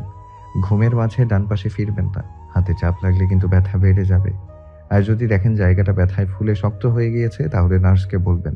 আইস প্যাক ইউজ করলেই হবে। জ্বর আসছে মনে হলেও নার্সকে জানাবেন। গ্রাফিল দিলে টুকটাক জ্বর আসেই, ঘাবড়াবেন না, তেমন সিরিয়াস কিছু না এটা। কথাগুলো বলে মনন বেরিয়ে যেতে নিলে মোহ কান্না মিশ্রিত স্বরে পিছু ডাকে, ডক্টর মরণ! মনন চোখ কুঁচকে পেছনে ফিরে তাকায়। মোহ হয়তো বুঝতে পারে। সে দ্রুত গলায় বলে, সরি, আপনার নাম খেয়াল থাকে না। মরণ বা মদন শব্দটা ইজি বেশি। ডেকেছেন কেন? আমি কান্নাকাটি করেছি এইটা যেন কেউ না জানে। নার্সদের কাইন্ডলি মানা করে দেবেন আমার ফ্যামিলিকে বিষয়টা জানাতে। ওরা যদি জেনে যায় আমি বাচ্চাদের মতো ভয় পেয়ে কান্না করেছি, তাহলে আমার প্রেস্টিজ আর ইমেজ নষ্ট হয়ে যাবে। মনন বিস্মিত হয়। ব্যথা করলে তো কান্নাকাটি করাটাই স্বাভাবিক, সেটার জন্য ইমেজ নষ্ট হয় নাকি? কি অদ্ভুত! ঝুম বৃষ্টি হচ্ছে আজ সকাল থেকে। আবহাওয়াটায় কেমন শীতল ভাব বিরাজ করছে। গরম কফির মগে চুমুক দিয়ে পরবর্তী পেশেন্টের জন্য অপেক্ষা করছে মনন। তার অপেক্ষার অবসান ঘটিয়ে 7 বছরের একটা বাচ্চা মেয়ে নিজের মা বাবা সহ কেবিনে প্রবেশ করে। বাচ্চাটাকে দেখতে মননের ঠোঁটের কোণে প্রশস্ত হাসি ফুটে ওঠে। একগাল হেসে শুধায়, হ্যালো আয়েশা, কেমন আছো তুমি? আয়েশা নিজের মা বাবার সঙ্গে মননের মুখোমুখি বসে প্রফুল্ল গলায় বলে, অনেক ভালো। মনন হাসি মুখে বাচ্চাটাকে একবার ভালো করে দেখে নেয়। তার পোস্ট গ্রাজুয়েট লাইফের প্রথম পেশেন্ট এই মেয়েটা। 1 বছরেরও অধিক সময় ধরে মেয়েটার ট্রিটমেন্ট চলেছে। পুরোটা জার্নি মনন নিজ চোখে দেখেছে। আজ যখন বাচ্চা মেয়েটা নিজের ভয়ঙ্কর রোগটাকে হারিয়ে দিয়ে বিজয়নীর বেশে তার সামনে এসে হাজির হয়েছে, তখন গর্বে মননের নিজের বুকে প্রশান্তির হাওয়া বইছে। সে শেষবারের মতো আয়েশার সকল রিপোর্টগুলো দেখে নিয়ে বলে, কংগ্রাচুলেশনস, আয়েশা এখন পুরোপুরি সুস্থ। আর কোনো ট্রিটমেন্টের প্রয়োজন নেই। রিপোর্টগুলো আমি স্যারকে ফরওয়ার্ড করে দিয়েছিলাম, উনি লিভ দেয়ার অ্যাপ্রুভাল দিয়েছেন। আয়েশার বাবা স্বস্তির নিঃশ্বাস ফেলে বলে, এখন আর কোনো রিস্ক নেই তো ডক্টর? মনন চশমাটা ঠিক করে বলে, রিস্ক তো সবসময় থেকে যাবে স্যার। এজন্যই আয়েশার লাইফস্টাইলটা বিভিন্ন নিয়মের মধ্যে সীমাবদ্ধ রাখতে হবে। ওর ডায়েট চার্টটা গুরুত্বপূর্ণ, সেই ব্যাপারে সব সময় কড়া নজর রাখতে হবে। তাছাড়া ওকে সবসময় একটা পরিষ্কার পরিচ্ছন্ন পরিবেশে রাখাটাও জরুরি। ও সুস্থ হয়েছে, তবে ওর ইমিউনিটি সিস্টেম এখনো খুব দুর্বল। কেমোতে শুধুমাত্র আক্রান্ত কোষগুলো ধ্বংস হয় না, পাশাপাশি সুস্থ কোষও বিলীন হয়ে যায়। সেই সেলগুলো রিডেভেলপ হতে যথেষ্ট সময় প্রয়োজন, আর ওকে রেগুলার ফলো আপের মাঝে রাখতে হবে, জাস্ট টু মেক শিওর যে রোগটাকে যেন আমরা মনিটরিং এর উপর রাখতে পারি। ট্রিটমেন্ট শেষের প্রথম 5 বছর কিন্তু খুব সেন্সিটিভ একটা পিরিয়ড। এই সময়ের মাঝে রোগটার কামব্যাক করার হাই চান্স থাকে। আশা করি বুঝতে পারছেন। আয়েশার মা বাবার কপালে চিন্তার ছাপ ফুটে ওঠে। কি অদ্ভুত একটা রোগ! সুস্থ হয়েও একটা মানুষ পুরোপুরি আশঙ্কামুক্ত হতে পারে না, আবার তার ফিরে আসার ভয় মনে পুষে সেই অনুযায়ী চলতে হবে। মনন তাদের আশ্বস্ত করে বলে, আয়েশা তো খুব ব্রেভ গার্ল, আপনারা চিন্তা করবেন না, ও সব সময় নিয়মগুলো মেনে চলবে, তাই না আয়েশা? আয়েশা হেসে বলে, হ্যাঁ, আমার তো অভ্যাস হয়ে গিয়েছে, এখন আমার অসুবিধা নেই। মনন হেসে কম্পিউটার স্ক্রিনে দৃষ্টি স্থির করে দ্রুত হাতে কিবোর্ড ইউজ করতে থাকে। গুরুত্বপূর্ণ কাজটা সম্পাদন করে আয়েশার মা বাবাকে উদ্দেশ্য করে বলে, হসপিটাল থেকে লিভ লেটার আমি লিখে দিয়েছি, আপনারা বাইরে ওপিডি ডেস্ক থেকে লেটারটা কালেক্ট করে নেবেন। ওনারা বলে দেবে কত নাম্বার রুম থেকে সিগনেচার নিতে হবে। বেরিয়ে যাওয়ার আগে আয়েশা দ্রুত নিজের হাতে থাকা শপিং ব্যাগটা মননের দিকে এগিয়ে দিয়ে বলে, এটা আপনার জন্য ডক্টর। মনন অবাক হয়ে জিজ্ঞেস করে, এটা কি? আয়েশা কিছু না বলে হাসে। মনন ব্যাগ খুলতে ভেতর থেকে একটা ফ্রেম করা বিভিন্ন রঙের সাহায্যে আঁকা থ্যাংক ইউ কার্ড বেরিয়ে আসে, সেই সঙ্গে এক বক্স চকলেট। আয়েশার মা বলে ওঠে, আয়েশা আপনাকে থ্যাংক ইউ বলতে চাইছিল, তাই নিজ হাতে আপনার জন্য এই ড্রয়িংটা করেছে। মনন হেসে হাত বাড়িয়ে আয়েশাকে কাছে ডাকে। আয়েশা দৌড়ে তার কাছে আসতে মনন ছোট বাচ্চাটাকে জড়িয়ে ধরে বলে, তুমি অলওয়েজ আমার কাছে স্পেশাল থাকবে, ইউ নো দ্যাট। আয়েশা হেসে বলে, আপনিও আমার কাছে স্পেশাল থাকবেন। আমিও বড় হয়ে আপনার মতো ডক্টর হব, অনকোলজিস্ট হব ইনশাআল্লাহ। মোহর প্রথম সাইকেল কেমোটা ছিল 5 দিনের। প্রতিদিন 5 থেকে 6 ঘন্টা লম্বা সময় ধরে কেমোর ডোজ নিতে হয়েছে তার। ব্যাপারটা মোহর কাছে বিরক্তিকর হলেও সে তা খুব একটা প্রকাশ করেনি। এই 5 দিন একচাপে হাতে ক্যানেলা পড়ে থাকাটাও খুব বিরক্তিকর লেগেছে তার কাছে। রাতে ঘুমের মাঝে বারবার ক্যানেলার দিকে খেয়াল রাখতে হতো। ভুল করে ক্যানেলায় চাপ পড়লে শুয়ে লেগে হাত কেটে যাওয়ার আশঙ্কা তার রাতের ঘুম কেড়ে নিয়েছে এক প্রকার। তার উপর হসপিটাল বেডটাই ঘুমাতেও খুব অস্বস্তি লাগে তার। ওই ডক্টরটা কি যেন নাম, মোহ মনে করার চেষ্টা করে, তবে মরণ কিংবা মদন ব্যতীত অন্য কোনো শব্দ তার মনে পড়ে না। ওই ডক্টরটা ওদিন তাকে গ্রাফলের ডোজ দিয়ে যাওয়ার পর সেদিন রাতে কি ভয়ঙ্কর জ্বর এসেছিল মোহর। সারা রাত জ্বরে কাটতেছে সে, যদিও নার্সরা খুব ভালো খেয়াল রেখেছে তার, তবে আপন কারো সান্নিধ্য খুঁজছিল তার অবচেতন মন। মোহ জানে সকলের পরিস্থিতি, বুঝতে পারে সে সব, তাই তো এই ব্যাপারে কোনো অভিযোগ করে না সে। উল্টো ট্রিটমেন্ট চলাকালীন পুরোটা সময় নিজের মনের বিরুদ্ধেও হসপিটালে থাকার সিদ্ধান্ত নিয়েছে। যেন কারো অযথা তাকে নিয়ে কষ্ট না করতে হয়। সদ্য ঘুম থেকে উঠে শুয়ে শুয়ে সবই ভাবছিল মোহ। আজ সারা বিকেল ও সন্ধ্যা ঘুমিয়ে এই রাত 9টার দিকে ঘুম ভেঙেছে তার। বেডের ডান পাশে বিশাল দেয়াল জুড়ে কাঁচের জানালাটা দিয়ে বাহিরের শহরটা দেখছে সে। কানে ভেসে আসছে ওয়াশরুম থেকে আগত পানির শব্দ। ওই মেয়ে এখনো বাসায় ফিরেনি। আজও হসপিটাল থাকবে নাকি? মোহর তেষ্টা পায়। সে পানি খাওয়ার জন্য আড়মোড়া ভেঙে উঠে বসে। ঘাড় ঘুরিয়ে বেডসাইড টেবিল হতে পানির বোতলটা নিতে নিলে তার দৃষ্টি আটকায় আচমকা সফেদ রঙা বালিশের দিকে। মোহ বিস্মিত হয়ে কিছুক্ষণ বালিশের দিকে তাকিয়ে রয়। পরপর দ্রুত পায়ে বেড ছেড়ে নেমে কাবার্ডের সাথে সংযুক্ত আয়নার সামনে গিয়ে দাঁড়ায় সে। দৃষ্টিতে পরিবর্তন আসে তার। বিস্ময়তা উবে গিয়ে মলিন ভাব উদয় হয়। মন চায় আয়নাটা ভেঙে ফেলতে, কিন্তু সে সেরকম কিছুই করে না। উল্টো এই আয়না থেকে দূরে পালাতে ওই অবস্থায় কেবিন ছেড়ে বেরিয়ে যায় সে। পেডিয়াট্রিক ডিপার্টমেন্টের সকল অনকোলজিস্টদের আজ রাত 7:30 থেকে একটা সেমিনারে অংশগ্রহণ করতে হয়েছে। দীর্ঘ প্রায় 2 ঘন্টার এই সেমিনার অনুষ্ঠিত হয়েছে হসপিটালের অডিটোরিয়ামে। সেমিনার শেষ করে কেবলমাত্র বেরিয়েছে মনন। ক্লান্ত মস্তিষ্কটা কিছুক্ষণ মুক্ত আবহাওয়ার সান্নিধ্য চাইছে।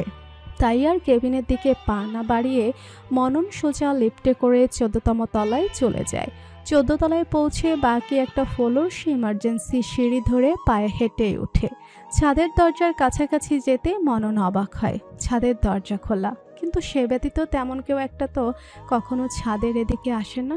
তাহলে সিকিউরিটির কেউ এসেছে নাকি? মনে প্রশ্ন নিয়েই মনন ছাদে পা রাখে। সঙ্গে সঙ্গে তার কানে ভেসে আসে কারো ফোফানোর শব্দ। কেউ কাঁদছে। মনন অপ্রত্যাশিত শব্দের উৎস খুঁজতে ছাদের বাম দিকে পা বাড়ায়। আলো আধারের মিলন মেলায় একটা নারী ছায়ামূর্তিকে সে ছাদের এক কোণে বসে থাকতে দেখে।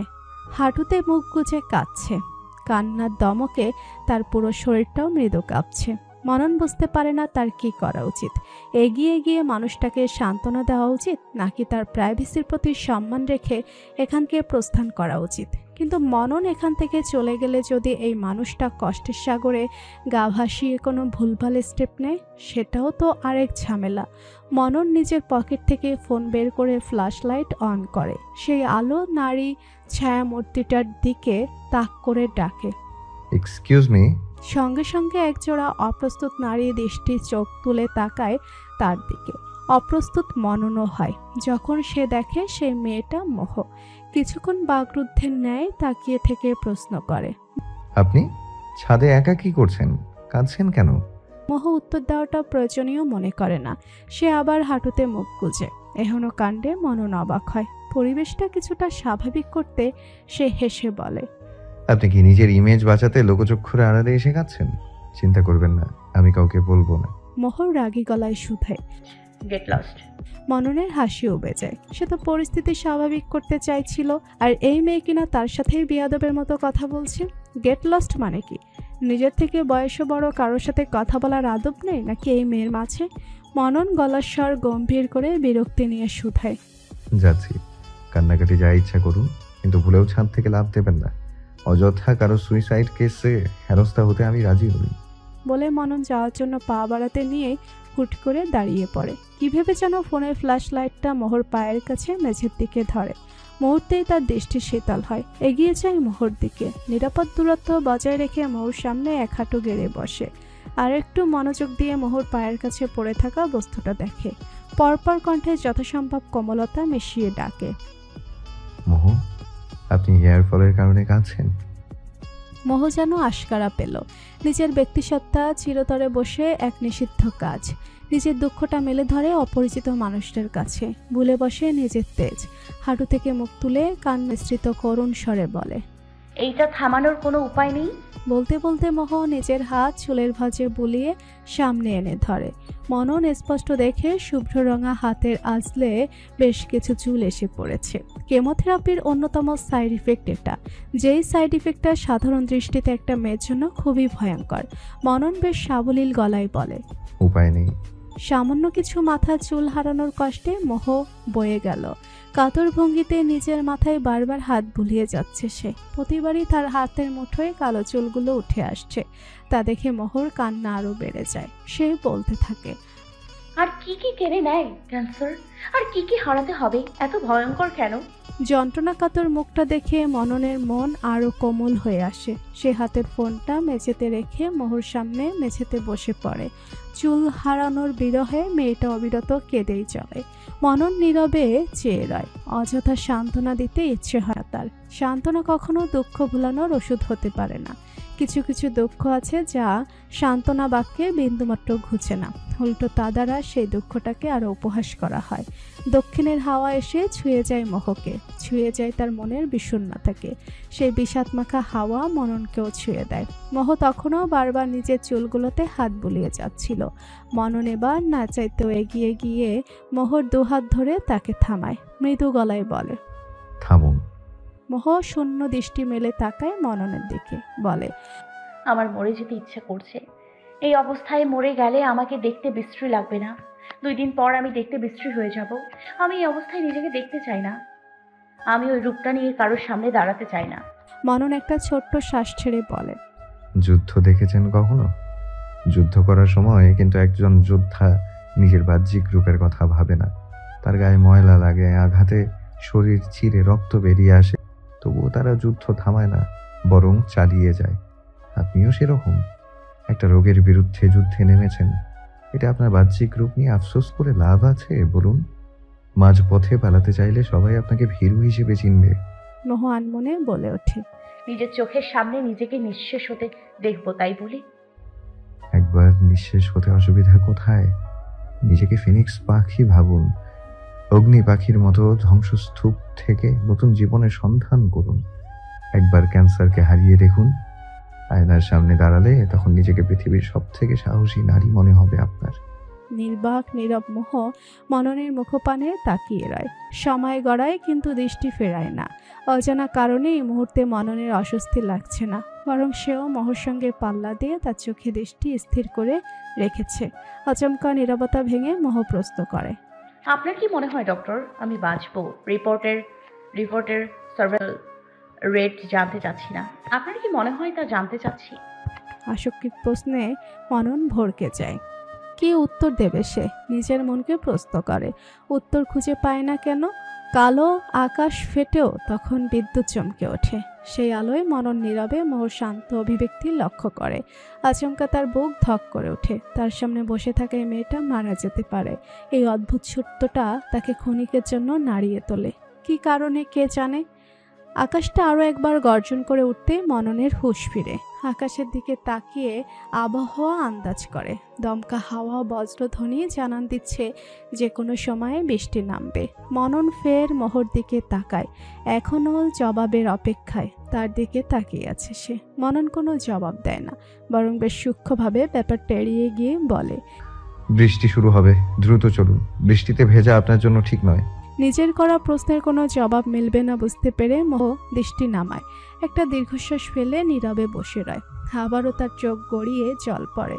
ভেতরটা হাঁসফাঁস করছে তার। মনন বুঝে তা। নিজের পকেট হাতড়ে একটা পরিষ্কার রুমাল বের করে। রুমালটা মূলত সে নিজের চশমার ফ্রেম মুছতে ব্যবহার করে প্রায়। মনন মার্জিত ভঙ্গিতে ছাদের মেঝেতে পড়ে থাকা কালো কেশগুচ্ছ নিজের রুমালে তুলে নেয়। মোহর হাতের মুঠোয়ও বেশ খানিক চুল ছিল। মনন নিজেই সেগুলো ছাড়িয়ে নিয়ে রুমালে তুলে রাখে। অতঃপর রুমালটা ভাঁজ করে বেঁধে মোহর কাছে এগিয়ে দিয়ে বলে, রেখে দিন।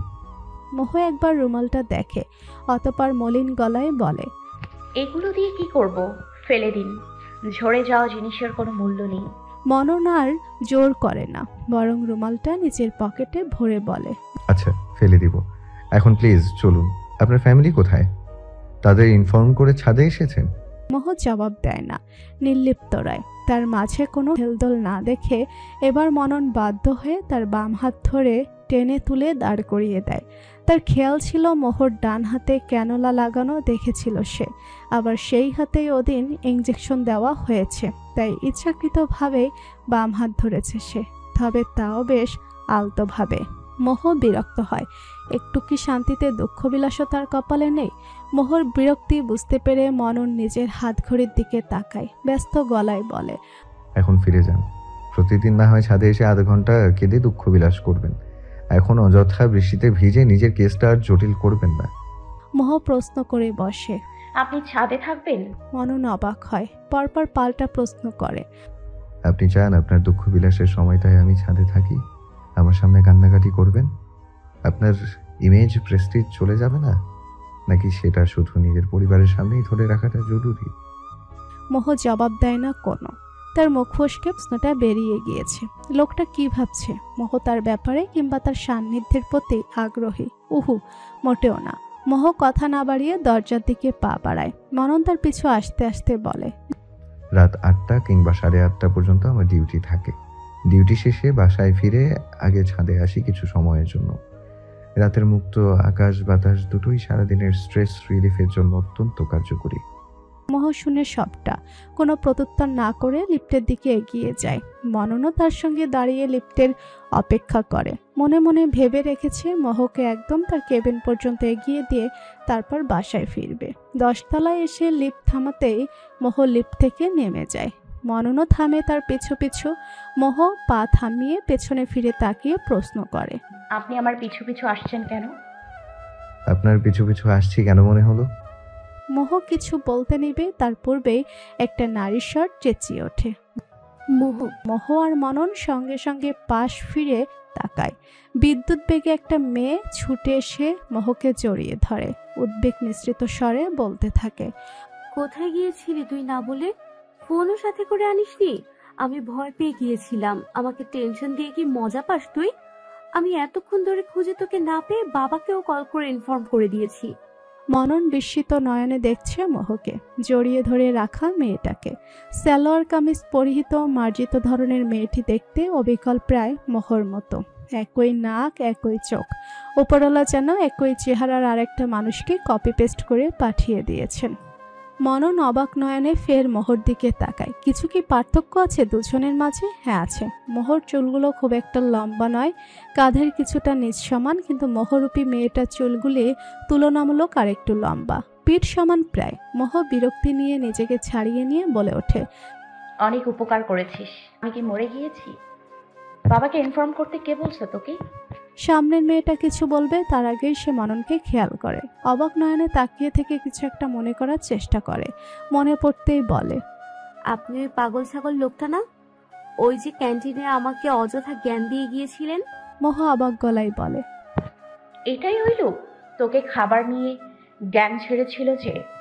হ্যাঁ, আমি পুরোই বলদ হয়েছিলাম। তুই এই লোককে কিভাবে চিনিস? আরে এই লোক বাচ্চাদের ডক্টর, মানে পেডিয়াট্রিক ডিপার্টমেন্টের অনকোলজিস্ট।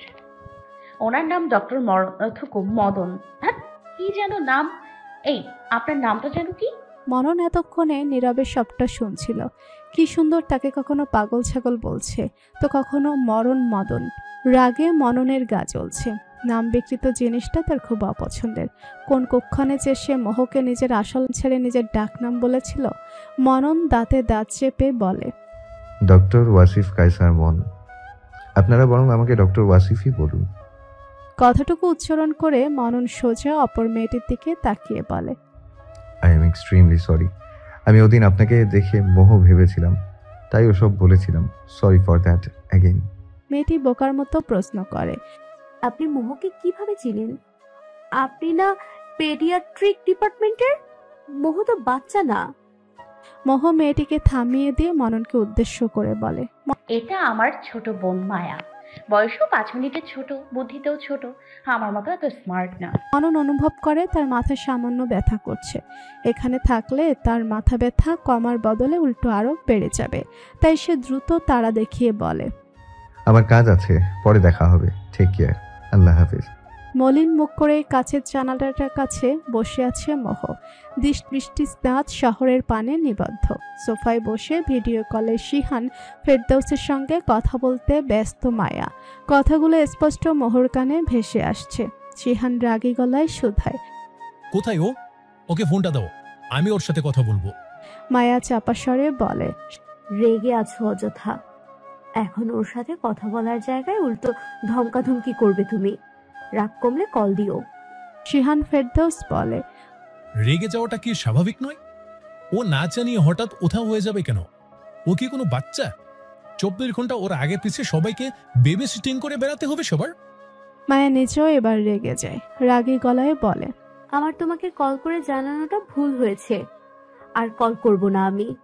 আমার বোনের জন্য আমি যথেষ্ট।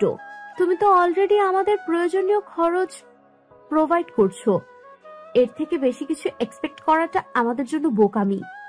কথাটা বলে মায়া কল কেটে দেয়। রাগে তার শরীর মৃদু কাঁপছে। মনে মনে বাবার প্রতি তীব্র ক্ষোভ পুষে রেখেছে সে। মায়ের খুব অভাব বোধ করছে। তাদের মা থাকলে নিশ্চয়ই আজ মোহর এই কঠিন সময়টায় মোহকে খুব আগলে রাখত। মায়া চেষ্টা করে, ছোট হওয়া সত্ত্বেও মা বাবার মতো মোহকে আগলে রাখার চেষ্টা করে। যদিও মোহ এতে বিরক্ত হয়, রাগ দেখায়, তবুও মায়া নিজের জায়গায় অনড় রয়।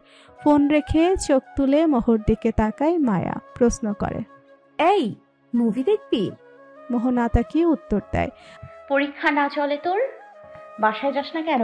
পরীক্ষায় ফেল করে যাতে আমার নাম নিয়ে বেঁচে যেতে পারিস। আমার পরীক্ষা নিয়ে তোর চিন্তা করতে হবে না, আগামীকাল কোনো পরীক্ষা নেই, তাই চিল মোডে এখন আমরা মুভি দেখতে পারবো। কোনটা দেখবি বল, ল্যাপটপে ডাউনলোড দেই আমি। বেবিজ ডে আউট দেখা যায়। মায়া ল্যাপটপ নিয়ে বসে মুভি ডাউনলোড দিতে ব্যস্ত হয়ে যায়। মোহ আচমকা বলে ওঠে, আন্টিকে বলিস কালকে কাউকে দিয়ে ট্রিমার পাঠিয়ে দিতে। মায়া চমকায়, পরপর প্রশ্ন করে, চুল কেটে ফেলবি? ধরে রাখার উপায় তো দেখছি না। মায়া কিছুক্ষণ ফ্যালফ্যাল করে মোহকে দেখে, পরক্ষণে ল্যাপটপ সহ অন্যদিকে ঘুরে বসে। চোখ টলমল করছে তার। সে জানে মোহ যতটা সহজে কথাটা বলেছে ততটা সহজ নয় সবকিছু। তার বোনের মাঝে কি ঝড় চলছে তা কিছুটা হলেও টের পাচ্ছে মায়া। সদ্য বাসায় ফিরেছে মনন। ক্লান্ত ভঙ্গিতে রুমে প্রবেশ করে পকেট হতে ফোন, ওয়ালেট বের করতে থাকে সে। এক এক করে সব বের করে রাখতে তার খেয়াল হয় রুমালটার কথা। রুমালটা বের করে হাতে নিয়ে বেশ কিছুক্ষণ বসে থাকে সে। বুঝতে পারছে না কি করা উচিত। বলেছিল তো ফেলে দিবে সে, কিন্তু কেন যেন ইচ্ছে করছে না। অতর্কিত বৃষ্টির পানে তাকিয়ে কিছু একটা ভাবে মনন। রুমালের ভাঁজটা আর খুলে না, বরং সেই অবস্থাতেই টেবিলের ড্রয়ারে রেখে দেয়। সোজা চলে যায় গোসল করতে। গোসল সেরে বের হতেই দেখতে পায় তার টেবিলের উপর ধোয়া ওঠা এক কাপ গরম কফি রাখা। মনন বুঝতে পারে কাজটার কারণে বরং তার আব্বু আরিফ কায়সারের। মনন ভেজা চুল মুছে কফির কাপ হাতে বারান্দার দরজার কাছে গিয়ে দাঁড়ায়। খোলা দরজা দিয়ে বৃষ্টি ছিটে আসছে। মনন মনোযোগ দিয়ে তা দেখছে। বৃষ্টির ঝমঝম ধ্বনি চিরে আচমকা একটা করুণ স্বর তার কানে ভেসে আসে। আপনার কি মনে হয় ডক্টর আমি বাঁচবো? রিপোর্টের সার্ভাইভাল রেট জানতে চাচ্ছি না, আপনার কি মনে হয় তা জানতে চাচ্ছি। মনন অবাক হয়। মনে পড়ে যায় মোহর জিজ্ঞেস করা প্রশ্নের কথা, যেই প্রশ্নের কোনো উত্তর দিতে পারেনি সে। কি ভেবে যেন মনন দ্রুত নিজের টেবিলের দিকে এগিয়ে যায়। কফি মগটা হাত থেকে রেখে ল্যাপটপ খুলে বসে চেয়ারে। হসপিটালের ওয়েবসাইটে লগ ইন করে পেশেন্ট ডিটেলস সাইটে চলে যায় সে। পেশেন্টের ফাইল নম্বর জরুরি তার হোম পেজে যেতে। মনন মনে করার চেষ্টা করে কি ছিল মোর ফাইল নম্বর। বেশ কিছুক্ষণ ভাবার পর তার মনে পড়ে। কিবোর্ড চেপে টাইপ করে CR6097। মোহর সম্পূর্ণ ডিটেলস স্ক্রিনে ভেসে ওঠে। মনন মনোযোগ দিয়ে পুরোটা স্ক্রিনে চোখ বোলায়। মেহেন্নামা ফেরদৌস মোহ, বয়স 17 বছর 11 মাস। পিতার নাম শিহান ফেরদৌস, মাতার নাম বিথি আফরোজ। মনন এবার কিছুটা নিচে গিয়ে রিপোর্টসে ক্লিক করে। সঙ্গে সঙ্গে মোহর সকল রিপোর্ট ক্রমানুসারে স্ক্রিনে ভেসে ওঠে। মনন মনোযোগ দিয়ে এক এক করে সবগুলো রিপোর্টস দেখে। বিশেষ করে FNAC এবং বায়োপসি টেস্টের রিপোর্ট। জেনে নেয় ফিমার অস্থিতে বেড়ে ওঠা টিউমারের আকার এবং আকৃতির সম্পর্কে। টিউমারের অবস্থা অনুযায়ী রেকমেন্ডেশনে লেখা আছে যে কেমোথেরাপির মাধ্যমে আগে টিউমারটাকে নিয়ন্ত্রণে আনা হবে। তারপর ডক্টররা মোহর পায়ে সার্জারি পারফর্ম করবে। উক্ত সার্জারিতে ফিমার নামক হাড়টা কেটে সেখানে ইমপ্ল্যান্টও প্রতিস্থাপন করাও হতে পারে। তবে থার্ড স্টেজ হয় সার্জারি সফল হওয়ার চান্স খুব একটা হাই না। আর সৌভাগ্যক্রমে সার্জারি সফল হলে তাহলে বাকি চিকিৎসাটা কেমো এবং রেডিওথেরাপির মাধ্যমে বহাল থাকবে। মনন নির্বিকার ভঙ্গিতে ল্যাপটপের মনিটর নামিয়ে ফেলে। এতক্ষণ শরীরে কাজ করা সতেজতাটা কোথায় যেন হারিয়ে গেল তার। প্রশস্ত বুকটা ক্লান্তিতে ওঠানামা করছে। চোখ আর তার মাথাও ব্যথা করছে। মনন আলতো হাতে চোখের চশমাটা খুলে ফেলে। ক্লান্ত মাথাটা পেছন দিকে এলিয়ে দেয়। মনে প্রশ্ন জাগে, মোহ কি জানে সবটা? প্রশ্নটা মস্তিষ্কে উদয় হতে বদ্ধ চোখের সামনে মোহর কান্নারত মুখটা ভেসে ওঠে। চুল হারানোর যন্ত্রণায় যে মেয়ে এতটা কাতর, সে নিজের শরীরের একটা আস্ত হাড় হারিয়ে শক্ত থাকতে পারবে তো, নাকি বিষাদ সাগরে হারিয়ে যাবে? কায়সার পরিবারের খাবার টেবিলে বহু বছর ধরে একসঙ্গে বসে সকলের ভোজ হয় না, হবেই বা কিভাবে? ঘরের সদস্য সংখ্যা কেবল তিনজনই পুরুষ। সকাল সকাল একজন হেল্পিং হ্যান্ড এসে ঘরদোর পরিষ্কার করে কেবল রাতের জন্য তরকারি আর ভাত রান্না করে দিয়ে যায়। দুপুরে যে যার কর্মস্থলে খাওয়া দাওয়া করে নেয়, আর সকালে যে যার সুযোগ সুবিধা মতো ঘর থেকে বের হওয়ার আগে পাউরুটিতে অরেঞ্জ জ্যাম কিংবা নিউটেলা মেখে নাস্তা সেরে নেয়। কর্মব্যস্ততায় কারোর সঙ্গেই কারো রুটিন মিলে না। আজকের সকালটাও সেরকমই। মনন সম্পূর্ণ রেডি হয়ে এসে নাস্তার টেবিলে বসেছে। আরিফ কায়সার একজন স্বনামধন্য প্রকৌশল। তিনি ইতিমধ্যে নাস্তা সেরে কাজে চলে গিয়েছেন। ফলস্বরূপ আজকের নাস্তাটাও মননের একাই করতে হচ্ছে। সে পাউরুটিতে কামড় বসিয়ে তা চিবুতে চিবুতে অপর হাতে ফোন তুলে নেয়। গণমাধ্যমের সবশেষ আপডেট পেতে প্রবেশ করে ফেসবুক অ্যাপে। হলস দৃষ্টি মেলে স্ক্রল করতে করতে আচানক তার আঙ্গুল থেমে যায়। চোখ কুঁচকে বিড়বিড়িয়ে পড়ে নেয় একটি ইংরেজি caption, when life gives you lemon, make lemonade, enjoying my sweet and sour area. ক্যাপশনের সঙ্গে পোস্টে যুক্ত করা হয়েছে একটি ছবি। ছবিটিতে একজন বয়স্ক লোককে রেস্টুরেন্টে লেবুর শরবতের গ্লাস হাতে বসে থাকতে দেখা যাচ্ছে। লোকটি আর কেউ নয়, বরং মননের দাদু আলী আকবর কায়সার। লোকটার বয়স হয়েছে, তবে মন থেকে এখনো রঙের পরিমাণ কমেনি। প্রায় এরকম কচি কোকা সেজে অদ্ভুত সব ক্যাপশন দিয়ে নিজের ছবি আপলোড দেন তিনি। তা দেখে মনন খুব বিব্রত বোধ করে। সেই বিব্রত বোধ থেকে সে একবার আলী আকবর কায়সারকে আনফ্রেন্ড করে দিয়েছিল। দুদিনের মাঝে সেই ঘটনা টের পেতে বুড়োর শেকি রাগ, খাওয়া দাওয়া সব বন্ধ করে গাল ফুলিয়ে বসেছিল। তার নাতির কাছে নাকি তার গুরুত্ব কমে গিয়েছে, তাই তো নিজের দাদুকে আনফ্রেন্ড করে দেওয়ার মতো এত নিষ্ঠুর একটা কাজ করতে পারল মনন। বহুত কসরত করে সেইবার দাদুর রাগ ভাঙাতে হয়েছিল মননের। তার কাছে মনে হয় দাদু খুব বড় একটা ড্রামাবাজ, কথায় কথায় ড্রামা করে। তবে সেই ড্রামাগুলো যে নেহাতি এই নির্জীব ঘরটাকে উজ্জীবিত করে রাখারই উদ্দেশ্যে, তা মনন ভালো করেই জানে। তাই সেও চুপচাপ এসব দেখে যায়। ফোনটা টেবিলে রেখে আবার নাস্তায় মনোযোগ দেয় মনন। এমন সময় তার ফোন বেজে ওঠে। স্ক্রিনের পানে তাকাতেই দেখতে পায় দাদু কল করেছে। মনন খেতে খেতে কলটা রিসিভ করে ফোন কানে ধরতেই অপর পাশে রাগেশ্বরটা বলে ওঠে, 2 ঘন্টা হয়েছে একটা ছবি আপলোড দিয়েছি। তুমি কিংবা তোমার বাপ কেউ এখনো আমার ছবিতে রিয়াক্ট কিংবা কমেন্ট করনি। করছোটা কি তোমরা? খুব ব্যস্ত? আমি তোমাদের বাপ ছেলের চাকরি নট করে দিব। তারপর সারাদিন ফুরসত পাবে আমার ছবিতে রিয়াক্ট কমেন্ট করতে।